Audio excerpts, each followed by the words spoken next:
Today is probably the most challenging day in all of college basketball, right? Where, everybody knows that the holidays coming up, winter break, guys finally get opportunity to go home, and it's human nature to look ahead and I felt like we just didn't play with the same energy that we've been playing to start games, right? And part of it could be, anxious about the holidays. The other part could be our senior leader was out of the lineup today. But all in all, we started off slow. Fairleigh Dickinson, all credit goes to them. They jumped on us. They played hard. I felt like they set the tone. They got confidence early, and they played well throughout the course of the game. But, when we needed to, we made, big plays on the defensive end. And of course, Eddie was huge for us down the stretch, just helping us close the game out. Questions for Ed? Did the game plan change without Saul? Did you feel more of an onus on your part to take over the game because you were missing such a key senior leader? Saul is our vocal leader, and a lot of times he is the heart, and so the team, he keeps us connected. And coaches was telling me, Coach Griffin was telling me, Ed, you got to step it up, be vocal because you're missing Saul out there. So I took that to heart, and second half, I came out slow first half, but second half, I got it, and then came out strong. Did you feel like you were being more vocal today as opposed to games in the past? Most definitely, yes. What about your offensive rebounding? Is there like an art to it, or is it more will over skill? What is it? It's just you gotta want the ball, man. When I was younger, I used to play with people bigger than me, so it was hard for me to get the ball. So I would always have to we play like roughhouse, and I always had to try and find a way to get the ball. So you pursue the ball with all your effort, and you gotta get it. It's just a one thing.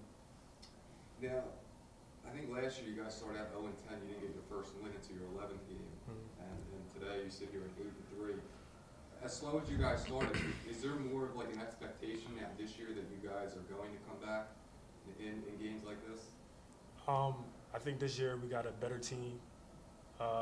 Guys aren't as selfish as last year. This year everybody's buying in to coach's concepts and what he believes. So this year I think that if we get in this tough games and it's back and forth, I think we could grind it out and win.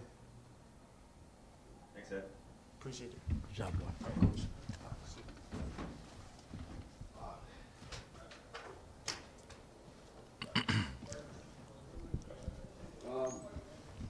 Do you have any update on Saul? What his injury is? Well, he took a hard fall in practice yesterday, and he tried to brace his fall, came down on his hand, so his hand was stiff today.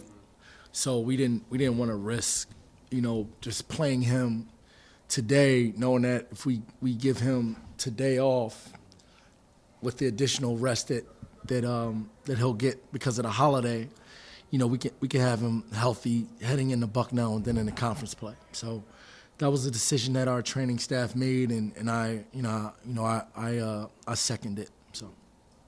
How did not having him impact the spacing of the floor, because he's one of your better three-point shooters?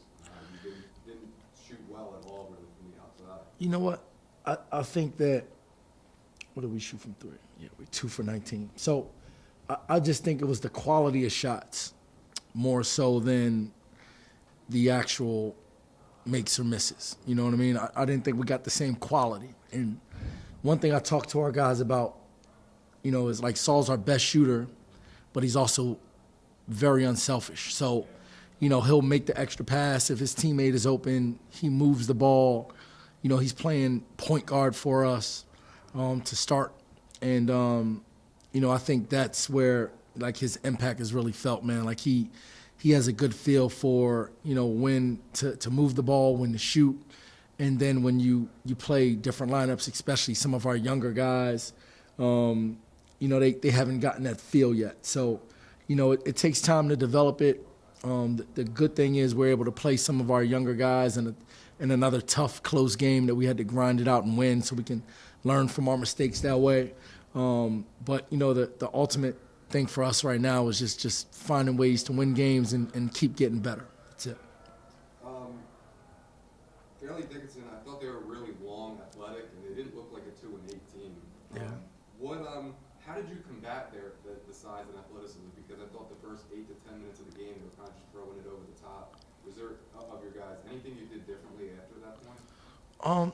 You know what? We pressured the ball. I felt like we did a better job of being in good help side defensive position. In the first half, we weren't, and we just, made our adjustments. It was, we had it in the scouting report to load and to be in position help side. We didn't do a good job of it early, and then we made our adjustments and started to execute what we really want to do. Once the game got in jeopardy. So we got to work on, setting the tone and being able to execute the game plan from the start. Do a better job of that. Now, I mentioned that you guys are 8-3 this year. Do you think the program is finally starting to find its footing as far as where you want to be going forward? No, we talk all the time about holding ourselves to a higher standard, right? And the one thing that I know is that it's game by game. We did a great job today, right? But we got to keep getting better. As soon as you relax, then you can lose it. I've been around long enough to know that if you start feeling good and you take your foot off the pedal, then you can be 8-3 today and 8-8 tomorrow. So our whole mindset is to figure out ways to continue to improve, so that we don't get complacent, so that we can get to a point where we've taken a step in the right direction with this program. I wanted to talk about your freshmen, Ray and Hakeem. I mean, they just seem like they belong out there. When did you notice them starting to feel comfortable, or is that something you saw in the recruiting process? Or just tell me a little bit about how they've come along and played such a key role in today's game. Well, you know what? We feel confident in all of our freshmen. Those two guys in particular today, they really stepped up and played well. Christian has been playing like a warrior all season long, right? He does all the things that don't necessarily show up in the stat sheet, right? And Allende, he's a spark plug for us, man. He comes in the game, he gives us energy, he finds his teammates, he's a pest on defense, and I think he's a guy that makes his teammates better. So it was good to get him some extended minutes today in Saul's absence, and we knew that he'd be able to step up and compete and play well in this game today. Do you feel like this was their coming out party today? No, I think both of those guys have had good individual games in the past. It was just a game where I think they had more of an imprint on the game because Saul was out. But like Allende had a great game against the University of Penn. Christian Ray had a great game down in Florida, I believe, against Wright State. So these guys have both had moments where they've played well. Christian had a big game our last game. So these guys have been playing pretty consistent. And, the good thing about our team is we know that when one guy goes down, the next man is ready to step up and just fill in, and we won't lose a beat. I didn't get the end of the game stats, but I think both of them were, if you combine them, were over a +20 in their plus minus. So just thought that was really impressive. Was this one? Yeah, they were. Was this one of the? They were +23. Plus 23 combined. Was this one of the best games you've seen Ed play? Yeah, it's definitely up there. Definitely.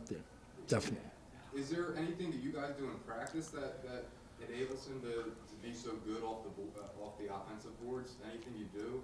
No, to be honest with you, he just has a knack for going and getting the basketball, and I don't know if there's necessarily anything you can do in practice to develop those type of instincts. At this level, I think all coaches want to recruit guys that have a good nose for the ball like Ed, right? And he's relentless regardless of whether or not he's playing against his teammates in practice or whether he's in the game, he's going after the ball the same way.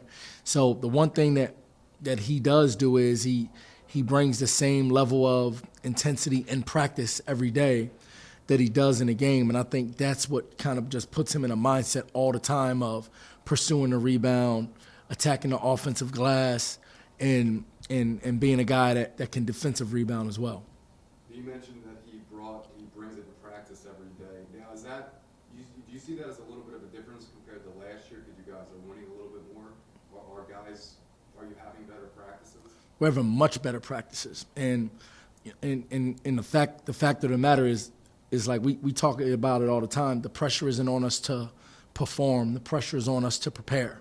So as we've gone into this season, and one of the biggest things with our off season was that we had a full team. Last year, we would have like 3 guys here, 4 guys here because of injury. You know, we went the entire summer last year not knowing whether or not we were going to have Pookie Powell. We got Dave Beatty cleared late. You know, it was just so much uncertainty that our preparation was compromised, and I was a young, inexperienced guy just trying to figure it all out. This year, I had a better pulse on what was most important for our team going into the year, and I feel like that's really helped us, you know, as we go into the start of this season with a young team. I saw that you guys you scored 66 points. Only 8 of your points came outside the paint. So, do you think that's a consistent formula for winning? Like, do you guys feel like you have to knock down a few more shots in closer games when you get to conference play? Well, you talking about shots from the perimeter? Yeah. I mean, we've been shooting the ball lights out. So today was by far our worst shooting day of the year, and I think we're like a top 50 3-point shooting team in the country. So, you know, today was just one of those nights where it wasn't our night from the perimeter, but I'm glad that Eddie was able to capitalize on all of the misses because there were a lot of them, and finish inside. Thanks, Coach. All right. Thank you. Happy holidays. Yeah, you too. Thank you.